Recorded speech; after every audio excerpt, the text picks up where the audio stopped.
Hi guys, the next topic is stratified population models.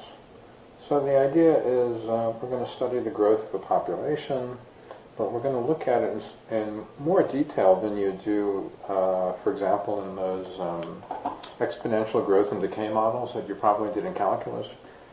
In those, you just looked at the entire population and you assumed that it was growing at a particular rate, and then you could model the growth at and the size of the population at any time in the future, or the past for that matter. And you could do the same thing with decay.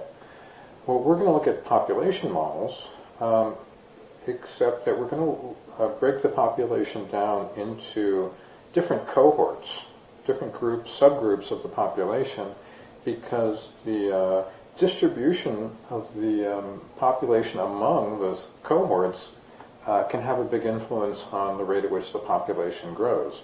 So we'll get a more accurate picture of population growth by doing this. So typically what we do is we break the population down into age cohorts. So we look at the set of individuals of age, 0 to 5 years, and then 5 to 10 years, and so on.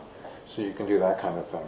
I'm going to start off with a really simple toy example of mice, and we're going to model wild mice.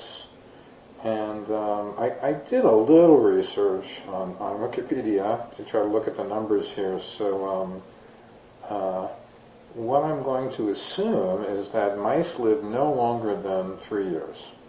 Okay, so by the way, the numbers get a little confusing. So this means when in the first year of its life, a mouse is 0 years old, and I'm going to call that the first age cohort. And then when the mouse is 1 year old, it's actually in its second year of life, and so that'll be the first age cohort, or age cohort 1. And then when the mouse is in its third year of life, it's age 2, and that'll be the cohort 2. Okay, so the cohorts will be 0, 1, 2, and 3. And I'm going to assume that if you're a wild mouse, things are difficult. I'm going to assume that there's only a 3% chance that a mouse survives its first year and makes it to age 1, right? And then if it's successful in doing that, I'm going to assume there's an even smaller chance that it survives its second year and makes it to age 2. And of course, I'm assuming that no mouse survives longer than age 2, right? No mouse makes it to its third birthday, which would be the start of its fourth year.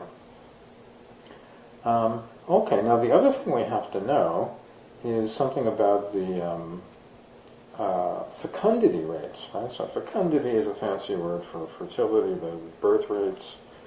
And we're going to assume that a female mouse produces about 20 offspring in its first year.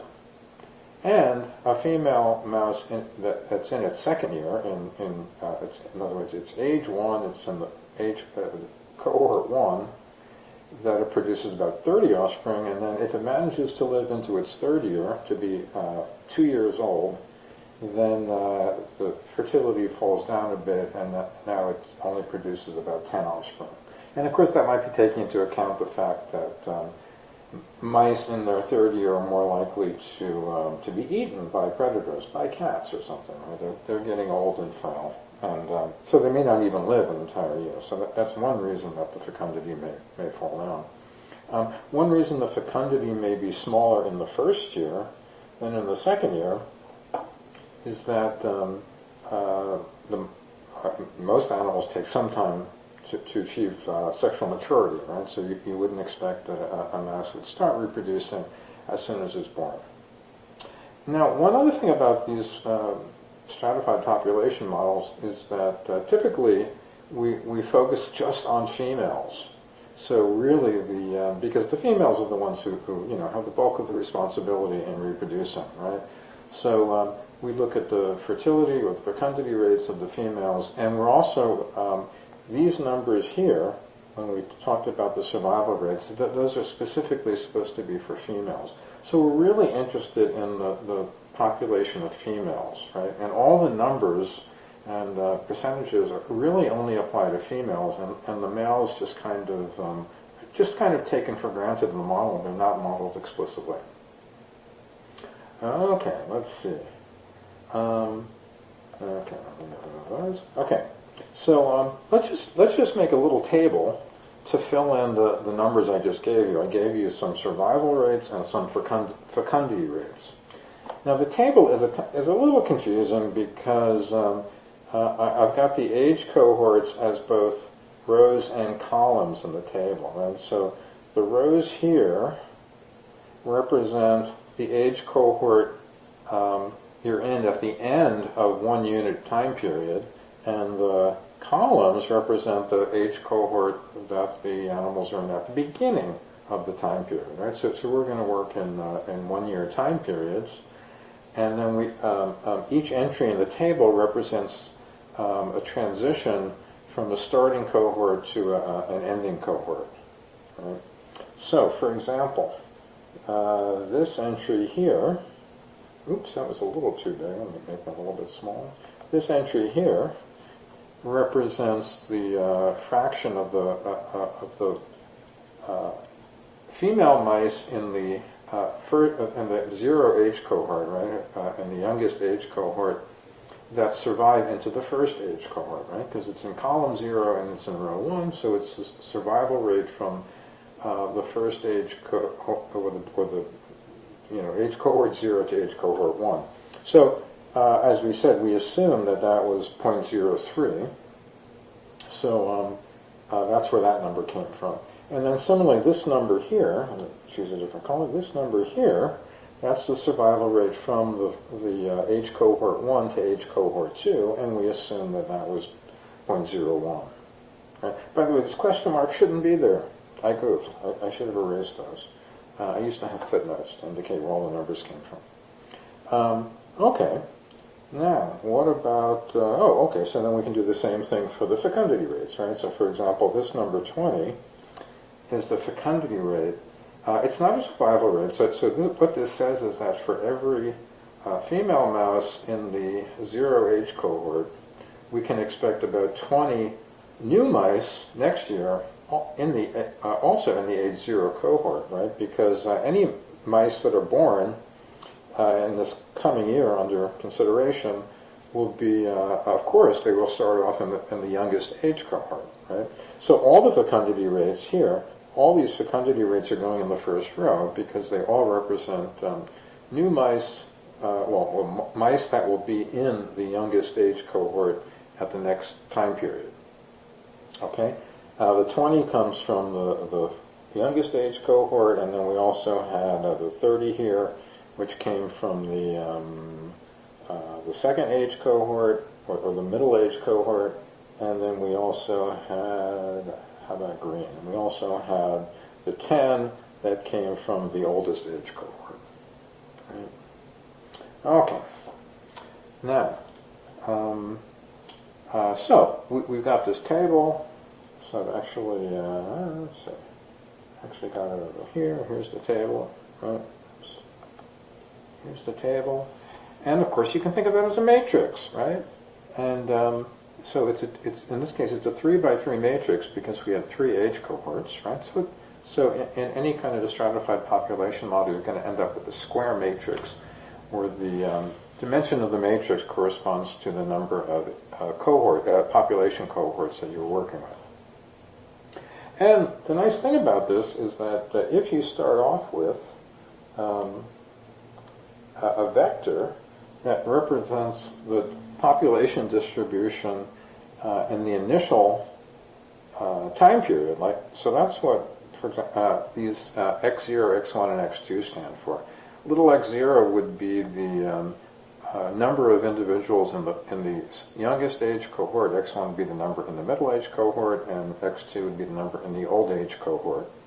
And so this x would represent the initial population level.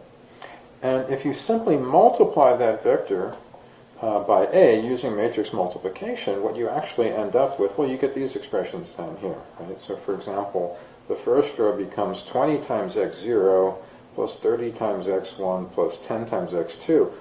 Well, that represents the total number of mice that are born during this coming time period to all 3 age cohorts of the existing mice, right? So this is going to represent, I'm calling it R0 here, but it represents the number of mice that will be in the youngest age cohort at the next time period, right? And then similarly, this number, 0.03x0, that's from multiplying the second row of A times the x vector.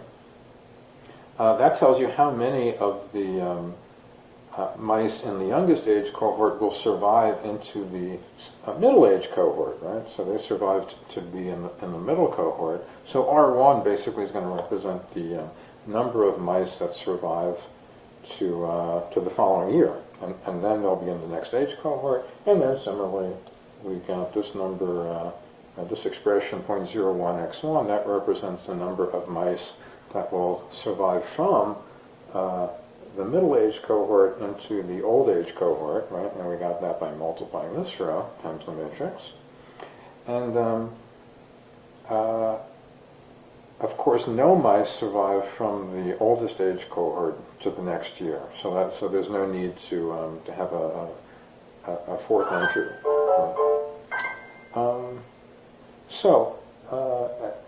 We sometimes call the matrix A the transition matrix or the production matrix, depending. I've seen it used different ways.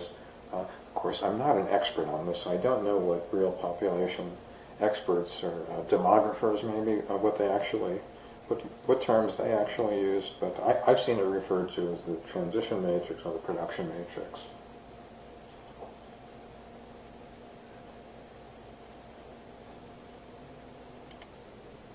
Now, what this model gives you is predictions or projections of what the population is likely to be in the following year.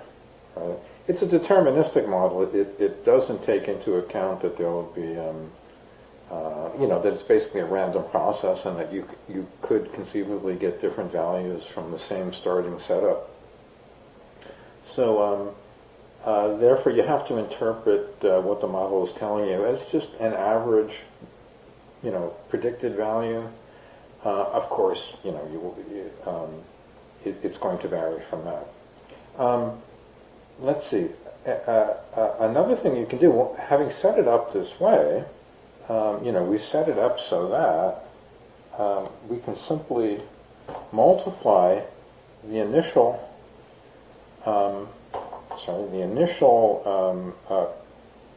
population levels by A in order to get the population level for the following year, right? So if you know what the population is in any year, like year K, then you multiply by A and you get a prediction for what the population will be the following year K plus 1.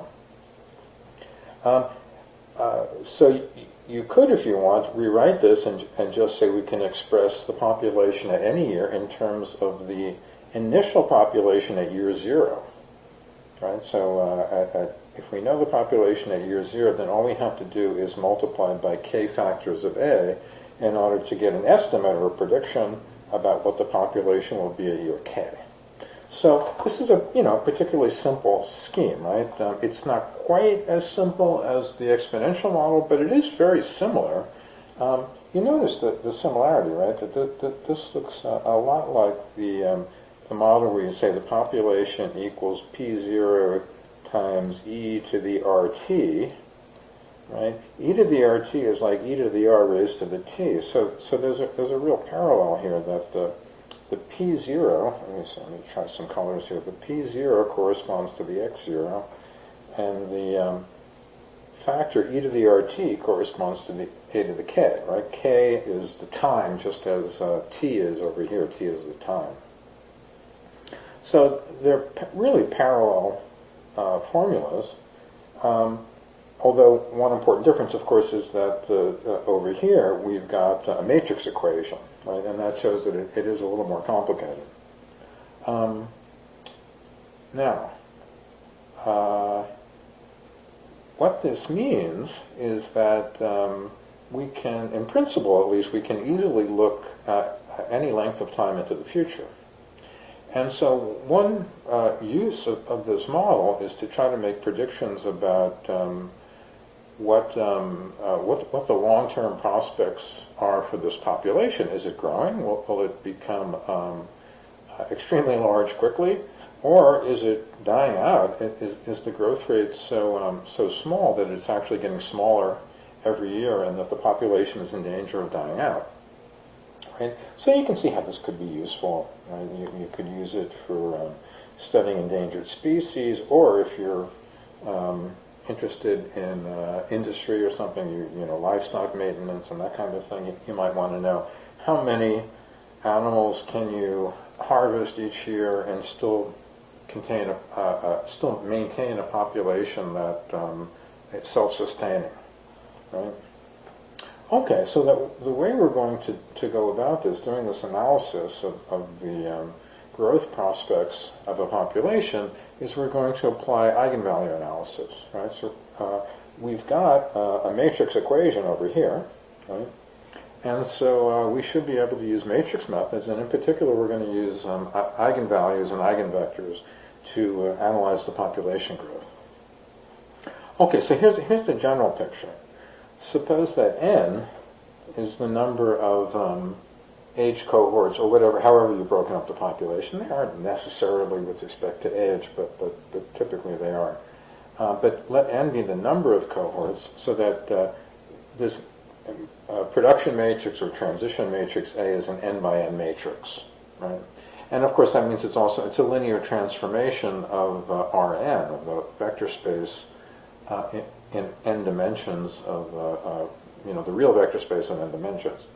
So now it's almost certain that if you write down a random matrix, a random n by n matrix, it's almost certain to have n distinct eigenvalues, right? Now, I guess I should say that this isn't really, these kinds of things aren't really random, right? That doesn't look terribly random. There's a lot of zeros in it, right? And the numbers aren't really random. However, the thing still applies. If you write down a random population matrix like this, then it's still true. It's random enough that you would expect all the eigenvalues to be distinct. And as we saw in the previous video, if the eigenvalues are all distinct, then the eigenvectors, here I'm writing the eigenvectors as E1, E2 up through En, the eigenvectors will be linearly independent. Okay? So that means we can express every possible vector in Rn, every possible n-dimensional vector, as a linear combination of the eigenvectors, right? Because we've got a complete set of them. We have n independent, linearly independent vectors. They can be used to express every vector in the space. Okay, so now here's the trick. What we say is, let's suppose that x0, again, that's our initial population levels, that as a vector that represents the number of individuals in each of the population cohorts. And then we can express that as a linear combination of those eigenvectors, right? So the C's are the scalars, and we're multiplying it one scalar times each eigenvector, and we know that we can represent any initial starting with population vector that way. Having done that, now we know that we just have to multiply this vector by A in order to get a projection for what the population will be next year. So if we multiply both sides of this equation by A, then on the left we get x1, right? Multiplying x0 times A on the left gives us our projection for what the population will be next year. On the right, however, it's also easy to understand because all of these e's are eigenvectors, so every time when we multiply each one of them by A, we simply pick up a factor of the corresponding eigenvalue, right? So we pick up all those eigenvalues, lambda 1, lambda 2, up through lambda n. And by iterating this, right, multiplying by A repeatedly to look further and further into the future, we get the general formula that the population at time k, right, the population distribution into cohorts at time k, will be equal to lambda 1 to the k times c1 e1 plus lambda 2 to the k times c2 e2, and so on, right? So all we need to do is start off with these components, the eigenvectors, and then basically just multiply them by the eigenvalues raised to the kth value. So that makes it very easy to do the eigenvector analysis, even when we're looking into the future. Even if we're looking k steps into the future, it's still easy to see how the population breaks down into its components in terms of the eigenvectors.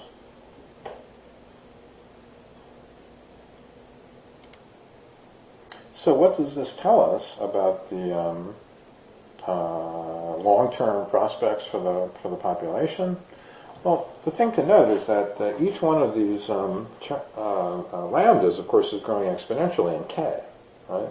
So we've got lambda 1 to the k, lambda 2 to the k, lambda n to the k. So that's all exponential growth in k. And of course, exponential growth is quite rapid, but it does depend on what the base of the exponent is, right?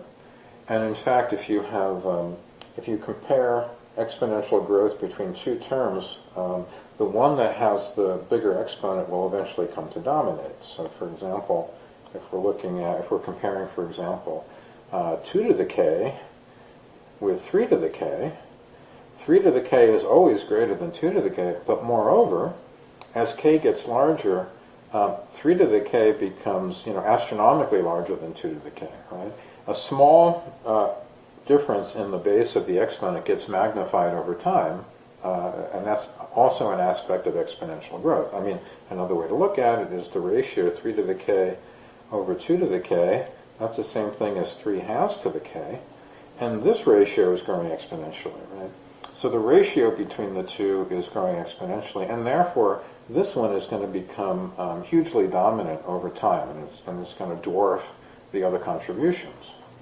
So what that tells us here is that whichever one of these lambdas happens to have the largest value, that's the one that's going to dominate in the long-term picture of the growth of the population.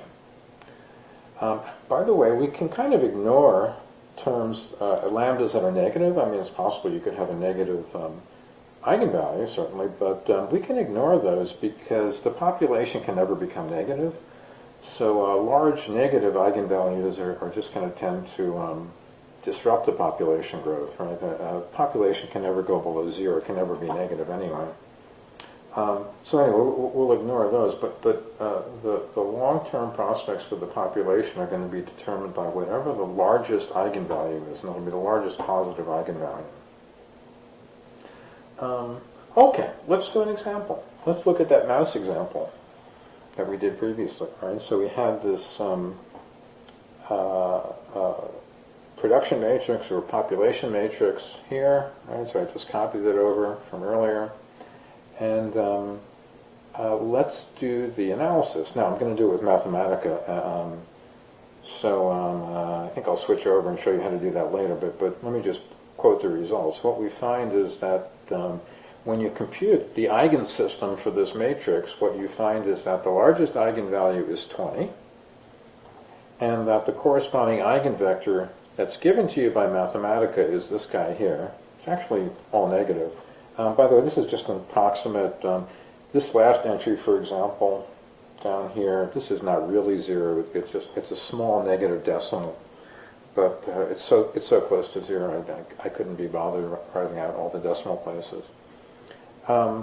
However, this vector that Mathematica gives you, it's only one of infinitely many eigenvectors, right? You can take any eigenvector and multiply it by a scalar. Right? Any scalar multiple of an eigenvector is still an eigenvector with the same eigenvalue. Right? As I said, the eigenvectors of a particular eigenvalue form a subspace, a vector subspace. So a convenient representative to take is, rather than just taking the one that Mathematica spit out at us, why don't we normalize it? And by that I mean, in this context, what I mean by normalize is we'll turn it into a probability vector so that the entries in the eigenvector are all non-negative and they add up to 1. So all you have to do that is I'm just going to add up the entries in x, -1 plus -2 0.0015, and I'm going to divide it out of x, right? So I just took x and divided out the sum of the entries, and that's just a simple way of guaranteeing that having done that, now I get a vector whose entries are all non-negative and they add up to 1, right? The entries will all add up to 1. Okay, so this is what I mean by the normalized form of the eigenvector. So in this context, by normalizing, I mean making them all the entries so that they're non-negative and that they add up to 1.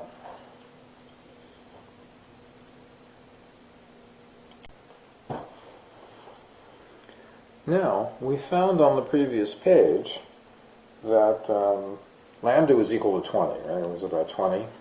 So that means that in the long term, the population is growing very quickly, right? It's multiplying, increasing by a factor of 20 every year. So that's insane exponential growth, which of course could not be sustained for long. So after 2 years, it'll be 400 times its original population. After 3 years, it'll be 8,000 times its original population. So that's obviously unrealistic. At some point, starvation is going to kick in, right? Lack of resources to sustain the population will kick in, and then this model really is no longer, or that particular growth matrix is no longer valid for that population. However, anyway, the upshot is that the population is growing, right? And the important thing is that's because the growth rate, right, which corresponds to the largest eigenvalue, is greater than 1. So that tells us that the population in the long term is growing. Now, what about this matrix, the eigenvector x that we've normalized, right? So I have that over here, the normalized form of the eigenvector corresponding to the eigenvalue 20. This also gives us some interesting and useful information. This tells us in the long run what the breakdown of the population will be according to those 3 cohorts. It tells us that 99.85% of the population is going to be in the first cohort in the long run, right, over many years.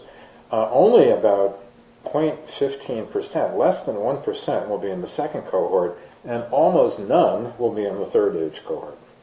Right? I guess that makes sense. You kind of would expect in the long run that the youngest age cohort would be age cohort would be the biggest, and then they decline in size as you go up, because of course you can't get old individuals anywhere except from younger individuals, right? So the number of old individuals in the long run can never be larger than the number of younger individuals in the long run.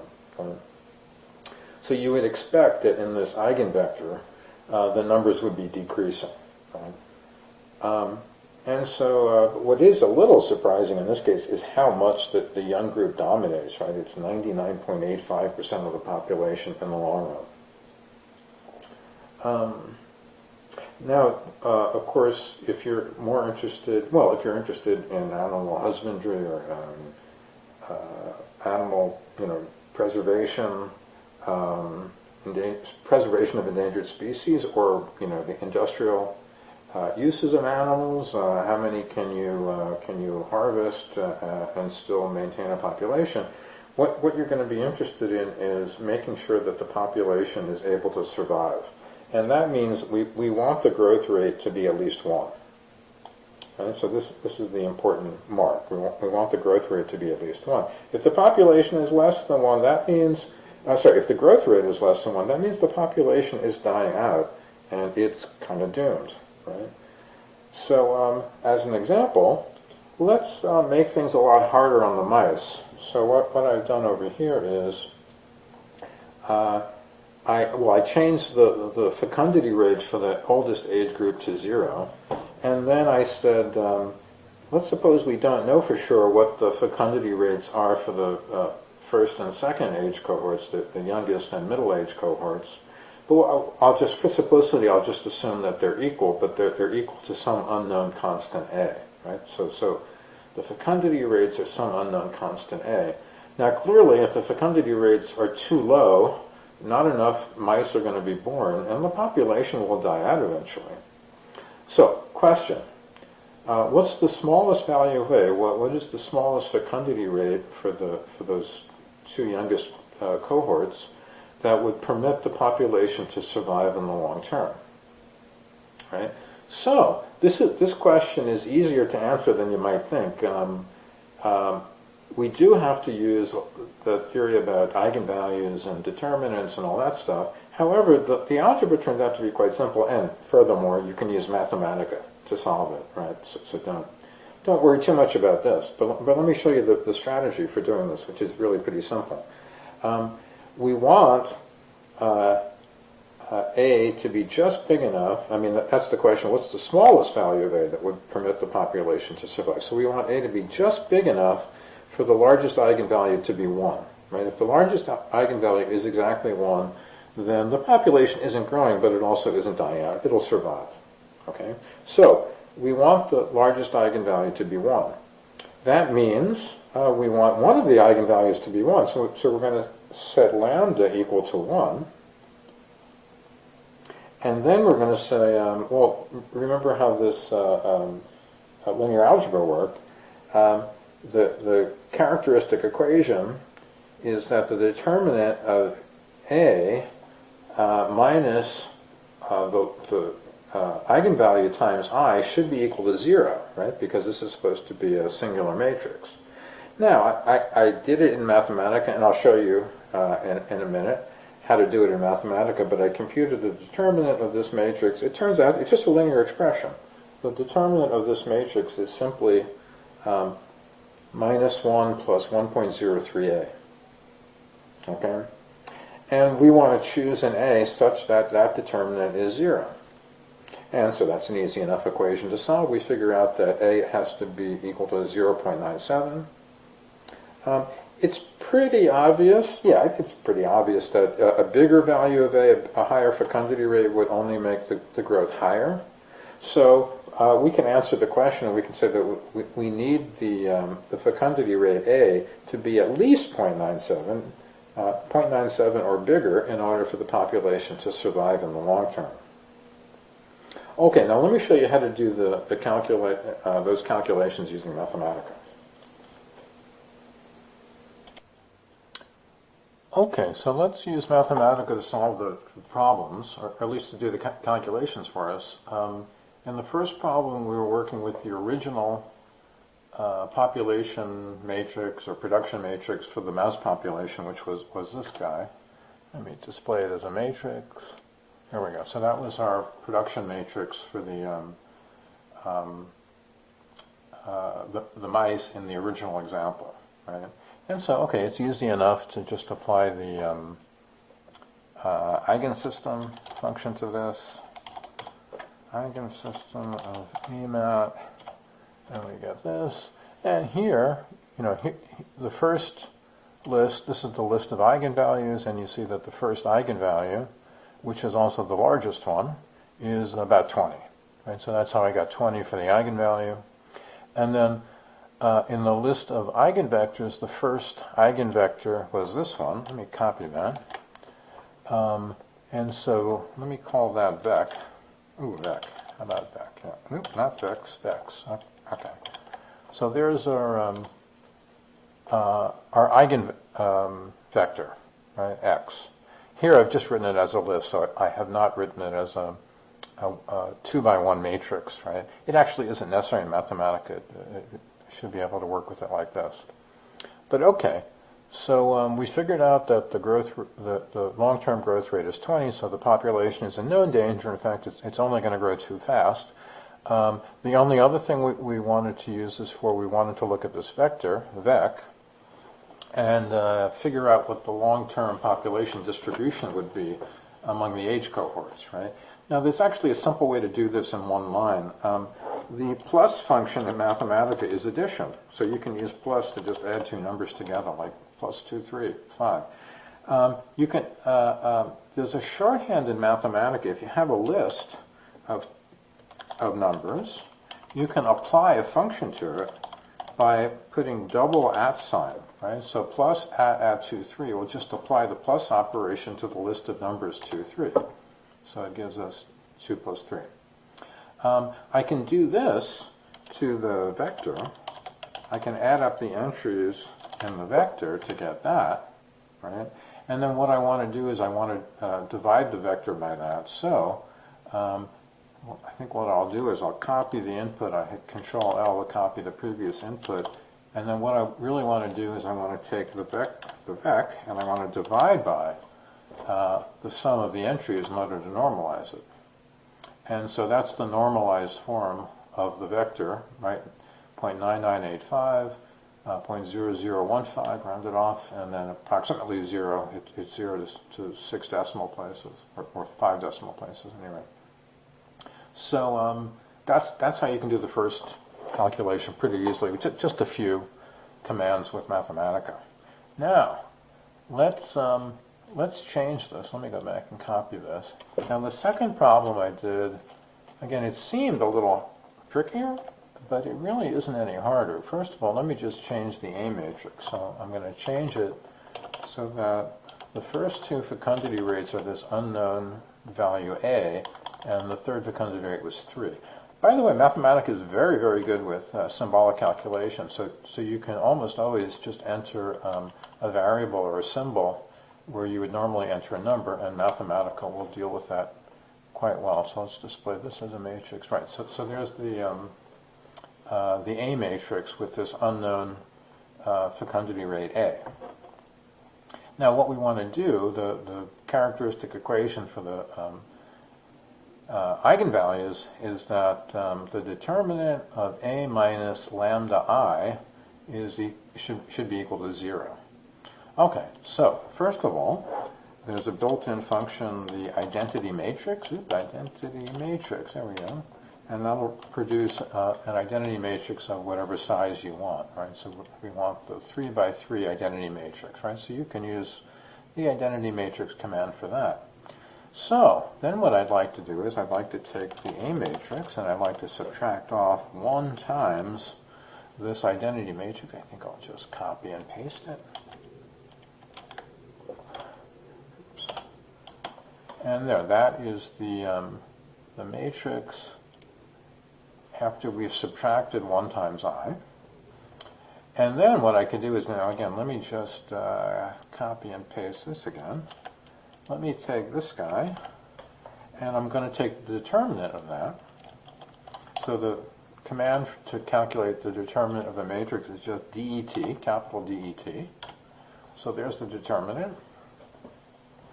And furthermore, I mean, this one, you could solve this one easily with pencil and paper, but just for the record, I'll point out that you can also solve this equation using Mathematica. You want to solve the equation. Now, let me pause a second. An equation to Mathematica would be one with a double equal sign. Because a double equal sign is what's called a Boolean. It asserts that the two sides are equal. It does not set one side equal to the other, which is like what I did here. When I set the A matrix equal to that, I said from now on the A matrix is equal to this. The double equal sign is something that asks or asserts that the two sides are equal, and it's an expression that can be either true or false.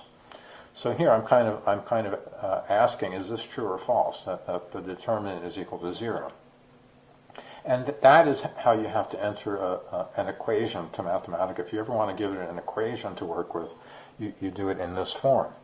So let me just enter that. So the determinant is equal to 0. So how do we solve that? Well, I'll just put the command solve around it. So the solve command tries to solve an algebraic equation symbolically. Oh, there we go. It says A should be equal to 0.97. Right, 0.971 roughly, right? So you could actually do it in a single line with Mathematica. You can actually answer this question in a single line, and we know that the value of A has to be at least 0.97, so the fecundity rate has to be at least 0.97, almost 1, in order for the population to survive. I guess that's not so surprising if the fecundity rate is 1 for the cohorts in the first 2 years, right? The youngest 2 cohorts. That means you're pretty much replacing the population, right? The female population, and